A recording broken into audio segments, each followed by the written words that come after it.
Hi hello அஸ்ஸலாமு welcome to masala kitchen. இன்றைக்கி pasta எப்படி செய்கிறதுன்னு பார்க்க போகிறோம். வாங்க பார்க்கலாம். அதுக்கு ஃபஸ்ட்டு ஒரு பாத்திரத்தில் தண்ணி ஒரு 100 ml வச்சு அது நல்லா கொதிக்கணும். கொதிஞ்சதுக்கப்புறம் 2 ஸ்பூன் ஆயில், கொஞ்சம் உப்பு, தேவையான அளவு உப்பு ஆட் பண்ணி நாங்கள் எப்படி செய்கிறது அப்படின்னு கேட்டிங்கன்னா, டொமேட்டோ கெச்சப் நம்ம வீட்லேயே ஹோம் ரெமடியாக செய்யலாம். 2 தக்காளி, 2 கிராம்பு, 1 ஸ்பூன் ஜீனி போட்டு அதை நல்லா மிக்ஸி ஜாரில் நைஸாக அரைச்சி அதை நீங்கள் ஃப்ரிட்ஜில் ஸ்டோர் பண்ணி வச்சுட்டு உங்களுக்கு 2 ஸ்பூன் வேணுமோ 1 ஸ்பூன் வேணுமோ அந்த மாதிரி எடுத்து சேர்த்து ஆட் பண்ணிக்கலாம். ஸோ நம்ம சேனலில் ஃபஸ்ட் டைம் பார்க்குறதா லைக் அண்ட் ஷேர் சப்ஸ்கிரைப் பண்ணுங்கள். கண்டிப்பாக இதே மாதிரி குழந்தைங்களுக்கு செஞ்சு கொடுத்து பாருங்கள், ரொம்ப பிடிக்கும். நான் ஒரு 2 டம்ளர் அளவு நான் இன்றைக்கி பாஸ்தா எடுத்திருக்கேன். நான் இன்றைக்கி குவான்டிட்டி கம்மியான குவான்டிட்டியில் தான் செய்கிறேன். நீங்கள் உங்கள் குவான்டிட்டியை பொறுத்து நீங்கள் எல்லாத்தையும் ஆட் பண்ணிக்கோங்க. இப்போ ஓரளவாக நல்லா வெந்துருச்சு.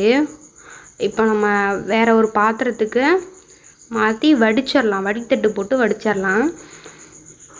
இப்போ நான் வடித்தட்டில் வடிச்சிட்டு இது மேலேயே ஒரு பச்சை தண்ணியை ஒரு 2 டம்ளர் அளவு ஊற்றிடலாம். அப்போனா தான் நமக்கு உதிரி உதிரியாக வரும், ஒன்றோடு ஒன்று ஒட்டாமல் உதிரி உதிரியாக வரும். இப்போ ஒரு பேனில் ஒரு 2 ஸ்பூன் ஆயில் ஊற்றிக்கோங்க. ஆயில் ஊற்றி ஆயில் நல்லா ஹீட் ஆனதுக்கப்புறமா பொடுசாக நறுக்குன பச்சை மிளகாய், நான் இன்றைக்கி சின்ன சைஸ் பச்சை மிளகாய், காரம் அவ்வளோவா வேணாம் அப்படிங்கிறதுனால சின்ன சைஸ் பச்சை மிளகாவாக பழுத்த பச்சை மிளகாயை நான் ஒரு சின்ன பச்சை மிளகாய் சேர்த்துக்கிறேன். நீங்கள் உங்கள் காரத்துக்கு ஏற்ற மாதிரி சேர்த்துக்கோங்க. அப்புறம் துருவின இஞ்சியும் ஒரு 4 பல் பூண்டும், சின்ன துண்டு இஞ்சியும் 4 பல் பூண்டும் சேர்த்து அதையும் எண்ணெயோடு சேர்த்து நல்லா வதக்கிக்கோங்க.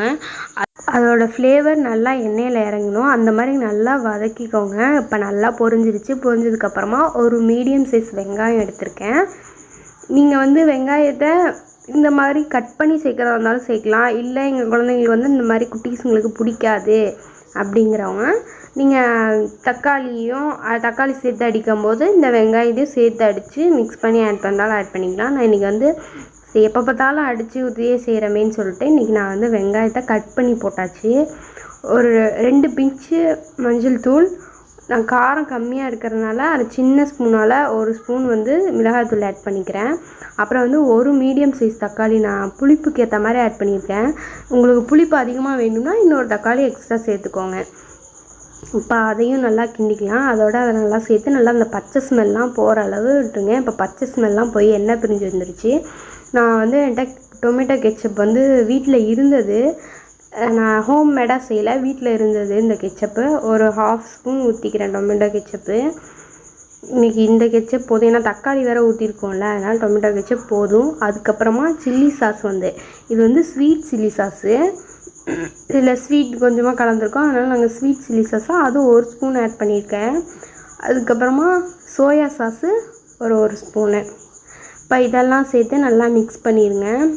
அதோடு சேர்த்து ஒரு கொஞ்ச நேரம் ஒரு 2 மினிட்ஸ் அதோடு சேர்த்து நல்லா வதக்கிக்கலாம். வதக்கினதுக்கப்புறமா இப்போ தேவையான அளவு உப்பு ஆட் பண்ணிக்கோங்க. அதையும் ஆட் பண்ணி ஒரு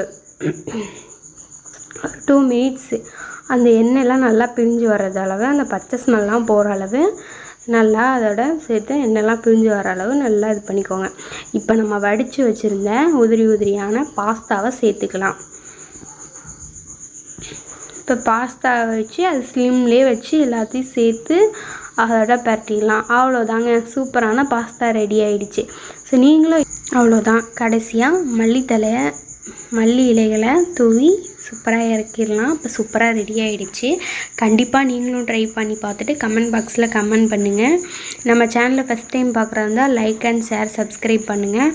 நம்ம இப்போ மாதிரியே எப்போவுமே நம்ம சேனலுக்கு உங்கள் சப்போர்ட் கொடுங்க, உங்கள் ஆதரவு கொடுங்க. தேங்க்ஸ் ஃபார் வாட்சிங். Thank you all. தேங்க்யூ. பாய்.